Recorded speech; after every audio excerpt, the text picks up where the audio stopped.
Bana, talking about kuachwa bro. Kuachwa ni kitu mbaya sana ambacho siwezi ombea mwanaume yoyote Mkenya. Bana, I've been in that shoe in the year 1914. Bana, kulikuwa na msichana anaitwa Shakila binti Ali. Shakila binti Ali anatoka Russia. Bana, ushapiga dem Russia. Bro. Ama wewe ndio ulileta Russia huko.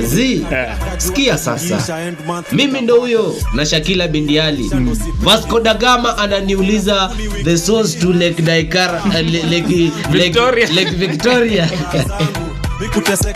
Nikaacha Shakila nyumbani, nikasema wacha niende na Vasco da Gama Lake Victoria, nikamuonyeshe the source. Sisi ndio hao. Mimi kurudi bro, jirani Keateka amenigongea Shakila binti Ali bro. Yani hakuna kuachwa kuna niuma kama kuachwa nilikoachwa na huyo mtoto wa kike anaitwa Shakila binti Ali. Nasema unagongewa na si mayai.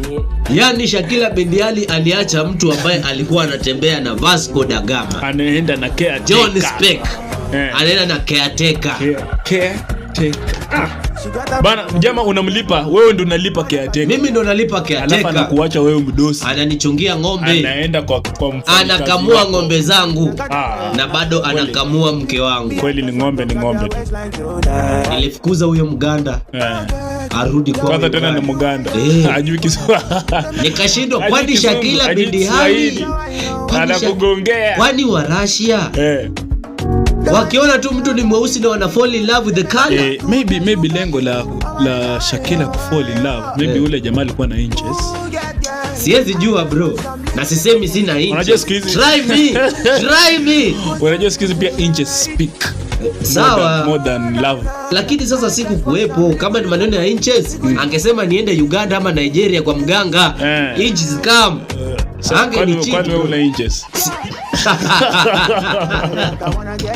Wewe